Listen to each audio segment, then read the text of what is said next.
That's a big question. You expect an answer for 30 seconds. The whole project was all about psychological safety. Determination and honesty. It's a really, really moving track. Welcome back, everyone. This is Simon Phillips. This is the Lead in the Field podcast, where we interview people who are out there making a difference. And I'm really delighted that today's guest probably fulfills all of those aspects that I've just talked about. That's Tony Schiller, all the way from Chicago, Illinois. Tony, welcome. It's great to be here. Great to connect with you, Simon. What do you think were the biggest things you learned along the way that ensured that you were able to give of your best as you operated in those fields? That's a big question. You expect an answer for 30 seconds. We'll edit it later. It'll sound like you just went like that. I'll give you a few thoughts of what comes to mind with that question. One is, frequently we don't define what success looks like prior to execution. So what do we want to achieve? How are we going to measure? What are the priorities? And again, I always think about individuals and organizations. So what are we trying to achieve? What are we trying to achieve? How are we going to measure it? What are those priorities? And then something that I've realized a long time ago is we all have unique capacities. We all have gifts, capabilities. It's important that people are comfortable exercising their gifts and their capabilities. Yeah. And I've tried very hard along the way to try and remove vulnerability so people are comfortable, they feel safe, and they can perform at their best without the hang-ups of ego, imposter syndrome, feeling vulnerable. The more you can allow people to just be themselves, the more you're going to see their best performance. When you say allow people to be themselves, what are the most important aspects of that? What do you think are the things that to focus on, if you like, to be themselves?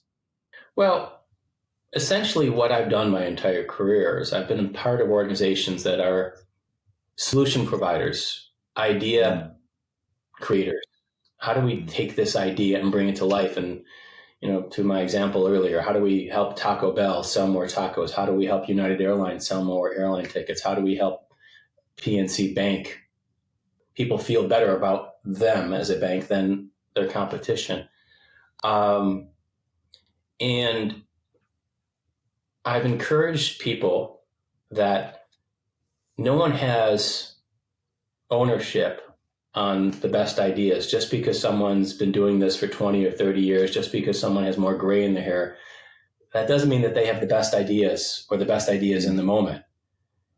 And you need to create an environment, a culture where everybody feels comfortable contributing ideas. Everybody feels comfortable challenging history. Everybody feels comfortable challenging strategy. So they know that their ideas are appreciated and welcomed. And sometimes the 23-year-old in the room has the best idea. It needs to be refined for this company's strategy and realities and direction. But if that 23-year-old felt like, I can't talk in this meeting because there's 4 people with 20 years plus of expertise, certainly they have the right idea, the best idea.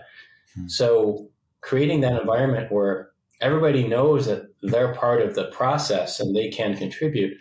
And then also building an environment where people can express and communicate and act in their own natural way. I can't tell you how many 20-somethings have come into the business and they immediately start trying to communicate like they're a 40-something. Yeah. And we have to help them understand, talk like a 22-year-old. We can always polish that up, but if you try and talk like a 42-year-old, we may not grasp your ideas. So be yourself as you do, and let us take your great idea and we can, as necessary, refine and enhance, but stop trying to conduct yourself like you're a 47-year-old who's been doing this for 25 years. You're not. And that's what's cool about you. Yeah, I love that. We were working with a client recently and the whole project was all about psychological safety. which is that piece, as you said there, around can that 22-year-old speak up? Do they feel it's safe enough for them to just express themselves and contribute? And without that, we squash so much great creativity and innovation in organizations because we're relying only on the people who've been around for a long time. And guess what? They've got a lot of experience that they're just continuing to repeat unless they're exposing themselves to all of that great stuff. So yeah, no, I love that. Do you have any thoughts that you would pass on to them in terms of what they would get real value out of prioritizing along the way? So, two things that I've given a lot of thought to lately and I've been sharing with others. One is when people think about their career paths and their next position, their next job, I really challenge people to think a lot less about the company that they're going to go work for, the title that they're going to have, even the responsibilities. I challenge them to think about the culture and how people interact and how they want to feel when they have a good day. What does that feeling feel like? How are they going to feel? What do they want to feel when they're successful on a project? Really get to the intangibles. And that's very difficult. It's easy to say, I want to be a director of X, or I want to be a vice president of X.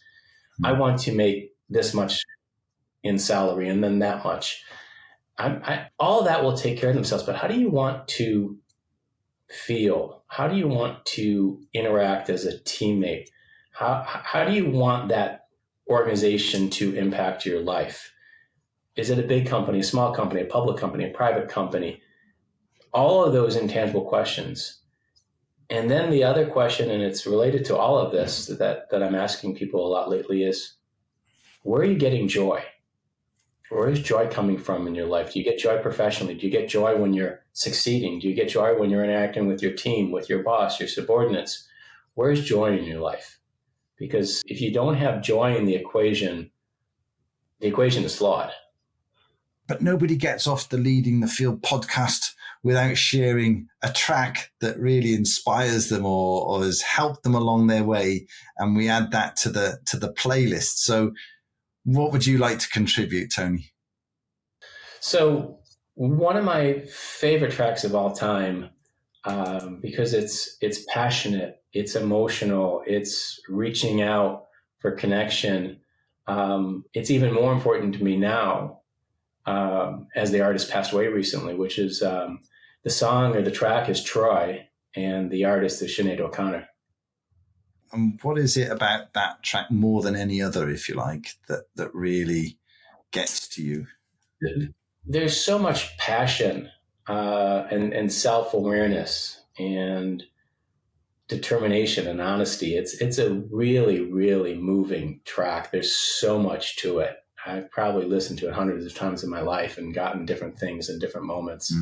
And just like Sinead, Sinead had so many iterations of her persona, her brand, but it was always made up of passion and art, and she was so fierce with everything she did. So that track to me really is illustrative of who she was as an artist.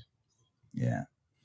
Fantastic. Well, I can absolutely, from a personal perspective, I can absolutely endorse your choice there. I just think that's just a superb record. So thanks for choosing that one. And again, thank you for being my guest here today, Tony. If anybody's interested in getting in touch with you, we'll put the details in the notes as well. But is there anything else you'd like to say before you head on down the road with your dog?